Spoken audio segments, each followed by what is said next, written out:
तो फ्रेंड्स, सामने ये क्वेश्चन आंसर हो गया था। अब हम लोग पढ़ेंगे ऐतिहासिक काल, जो कि बहुत ही इम्पोर्टेंट है एग्ज़ाम के पॉइंट ऑफ व्यू से। आपका एसएससी वगैरह, सीएचएसएल, सीजीएल, जितना भी है एसएससी में। इसके बाद ये यूपीएससी में भी बहुत ही ज़्यादा इम्पोर्टेंट है, यूपीएससी के लिए भी, क्योंकि यूपीएससी में भी आपका डीपली पूछता है और इसमें भी पूरा डीपली है, एकदम पूरा डीपली है। और इसमें एक एक पॉइंट को एकदम किया, और इसमें भी आपका प्रीवियस अभी जो क्वेश्चन सॉल्व करवाएं उसमें आपका जो है क्वेश्चन सब जो है ना, वो सब भी आपका यूपीएससी में पूछा हुआ क्वेश्चन भी है प्रीवियस ईयर, जो ऑब्जेक्टिव में पूछा गया था। चलिए शुरू करते हैं। पहला क्या है? ऐतिहासिक काल, हिस्टोरिकल पीरियड।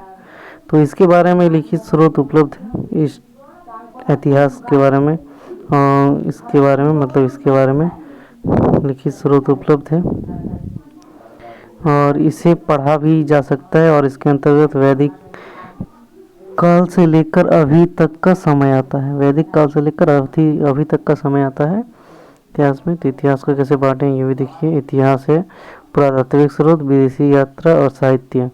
पुरातात्विक स्रोत में सिक्का और अभिलेख, और साहित्य में धार्मिक, गैर धार्मिक, और इसके बाद आपका धार्मिक में ब्राह्मण, ब्राह्मण में वेद, उपवेद, वेदांग, पुराण, उपनिषद, महाकाव्य, और गैर ब्राह्मण में जैन और बौद्ध। ये सब देखेंगे। तो पहले सिक्का देख लेते हैं। सिक्का में आता है कॉइन। सिक्के का अध्ययन न्यूमेस्मेटिकस कहलाता है। न्यूमेस्मेटिकस कहलाता है। टेराकोटा का सिक्का मिट्टी का बना था। यह सिंधु सभ्यता में बना था। मौर्य काल के समय आहत और पंचमार्क सिक्के का प्रयोग हुआ है। आहत सिक्कों पर लिखावट नहीं होती थी, केवल चित्र बने होते थे। यह पहला धातु का सिक्का था। और इसके बाद हम लोग देखेंगे पर्ण। पर्ण चांदी के सिक्के थे जो मौर्य काल में प्रचलित थे। सीसा का सिक्का सातवाहन काल में प्रचलित थे। और पहली बार सोने का सिक्का यूनानी शासकों द्वारा प्रचलित किया गया। शुद्ध सोने का सिक्का कुषाण शासक द्वारा प्रचलित किया गया। सर्वाधिक मात्रा में तथा सबसे अधिक अशुद्ध सोने का सिक्का गुप्त काल में प्रयोग हुआ। इस समय स्कंद गुप्त शासक थे।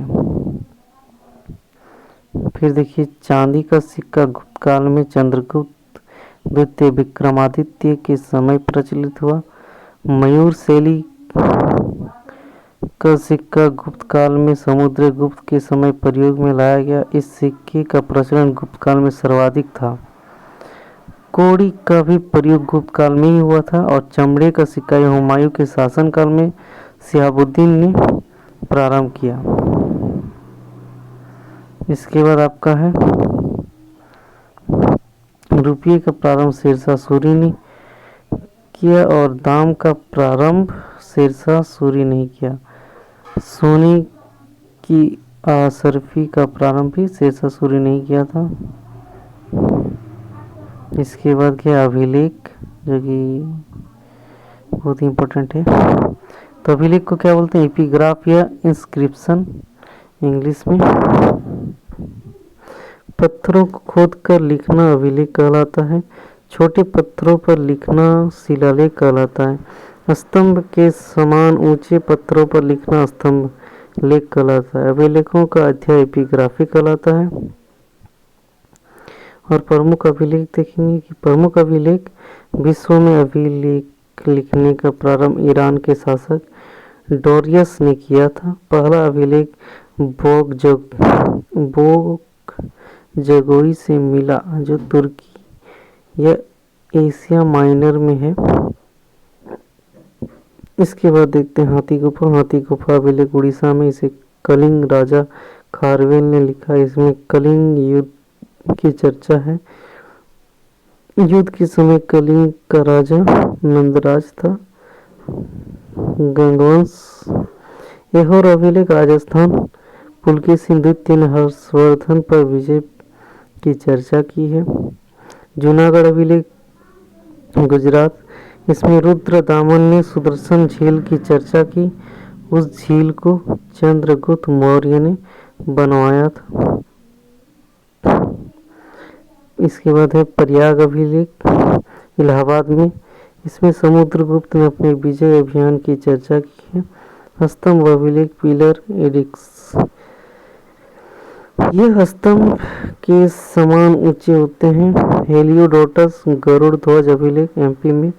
इसमें भागभद्र ने भागवत धर्म की जानकारी दी है। इसके बाद देखते हैं विदेशी यात्री द्वारा भारत का वर्णन। हेरोडोटस हिस्टोरिका मेगास्थनीज इंडिका पर प्लस ऑफ द इरीथ्रियन सी अज्ञात है। टोलमी जियोग्राफिका प्लिनी नेचुरल हिस्टोरिका अल बेरूनी किताबुल हिंद और तहकीक हिंद। इसके बाद क्या है मार्को पोलो चीन का यात्री फाहियान फोक्यूकी चंद्रगुप्त द्वितीय के समय और वैन सांग सीयुकी हर्षवर्धन तारानाक कांगयूर और तंगयूर। फिर यहाँ क्या बोल रहा है कि फाहियान 399 ईस्वी फोक्यूकी पुस्तक ये चंद्रगुप्त द्वितीय विक्रमादित्य के दरबार में आया था। इसमें उस समय के भवन तथा कोड़ी की चर्चा है और संयुगन 518 ईस्वी में चीन। इसने अपने 3 वर्ष की यात्रा में बौद्ध धर्म की पत्रियां एकत्रित की। वैनसांग 629 ईस्वी सीयुकी यह हर्षवर्धन के दरबार में आया। और क्या बोल रहा है इसने नालंदा विश्वविद्यालय में अध्ययन तथा अध्यापन दोनों किया और इसे यात्रियों का राजकुमार कहते हैं। इसके बाद देखिए यहाँ पे आया है इत्सिंग 673 ईस्वी यह चीनी यात्री था। यह त्रिपिटक की 400 पत्रियां अपने साथ चीन लेकर गया। इब्न बतूता यह मोरक्को का रहने वाला था। यह 7000 किलोमीटर की यात्रा करके मोहम्मद बिन तुगलक के दरबार में आया। इसकी पुस्तक रहेला थी। अब्दुल रज्जाक यह फारस का रहने वाला था। विजयनगर काल में आया। इसका पुस्तक मातला ईसाही ने यह कृष्णदेव राय के दरबार में आया था। फाहियान 399 ईस्वी फोक्यो की पुस्तक ये चंद्रगुप्त द्वितीय के समय दरबार में आया था। इसमें उस समय के भवन तथा कोड़ी की चर्चा है। संयोगन 518 ईस्वी चीन। इसने अपने 3 वर्ष की यात्रा में बौद्ध धर्म की पत्रियां एकत्रित की। वैनसांग 629 ईस्वी सीयुकी यह हर्षवर्धन के दरबार में आया है। और इसके बाद देखिए इसने नालंदा विश्वविद्यालय में अध्ययन तथा अध्यापन दोनों किया। इससे यात्रियों का राजकुमार कहते हैं। इत्सिंग 673 ईस्वी ये चीनी यात्री था। यह त्रिपिटक की 400 पत्रियां अपने साथ चीन लेकर गया था। इब्न बतूता यह मोरक्को का रहने वाला था। यह 7000 किलोमीटर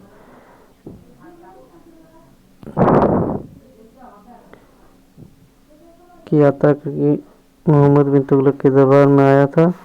इसकी पुस्तक रहेला थी। हमको इसको हम दोबारा पढ़ रहे हैं क्या?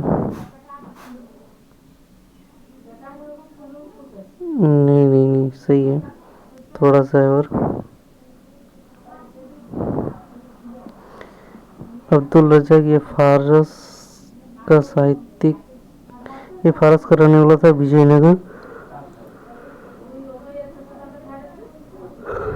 विजयनगर काल में आया था और इसका पुस्तक मातला ईसाही ने यह कृष्णदेव राय के दरबार में आया था। आप देखें साहित्यिक स्रोत लिखित स्रोत को साहित्यिक स्रोत कहते हैं। प्राचीन इतिहास की जानकारी का सबसे बड़ा स्रोत है। गैर धार्मिक स्रोत इसका संबंध किसी भी धर्म से नहीं रहता है। उदाहरण के लिए अर्थशास्त्र। धार्मिक स्रोत इसका संबंध किसी न किसी धर्म से रहता है। गैर ब्राह्मण वैसे स्रोत जिसका संबंध हिंदू धर्म से नहीं रहता है उन्हें गैर ब्राह्मण धर्म कहते हैं। जैन साहित्य या प्राकृतिक भाषाएं मिले हैं इन्हें आगम कहते हैं। उदाहरण के लिए 12 अंग, 12 उपांग, अचरांग सूत्र, भगवती सूत्र, कल्प सूत्र आदि पुराण। इसके बाद बौद्ध साहित्य पाली भाषा में मिले हैं। जातक ग्रंथ में महात्मा बुद्ध के पूर्व जन्म को 200 कहानियां हैं।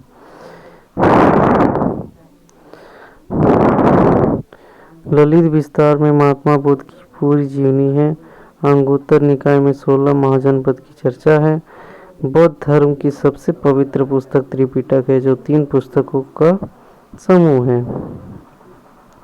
पहला सुत्त पिटक ये सबसे बड़ा पिटक है जिसे बौद्ध धर्म का इंसाइक्लोपीडिया कहते हैं। विनय पिटक ये सबसे छोटा पिटक है, इसमें बौद्ध धर्म के परिवेश की चर्चा है। और अधिथम पिटक इसमें महात्मा बुद्ध के दार्शनिक विचारों की चर्चा है। तो ये था हमारा आज का। कल हम पढ़ेंगे वेद। आई होप आपको अच्छा लगा है। अच्छा लगा तो वीडियो को लाइक कर सकते हैं। Thank you. और अपने दोस्तों को भी शेयर कीजिएगा ताकि उसे भी ये टॉपिक्स मतलब पढ़ पाए और वो भी एग्ज़ाम में अच्छे नंबर्स करें और बेहतर करें, अपने जीवन को सुधारें। Thank you.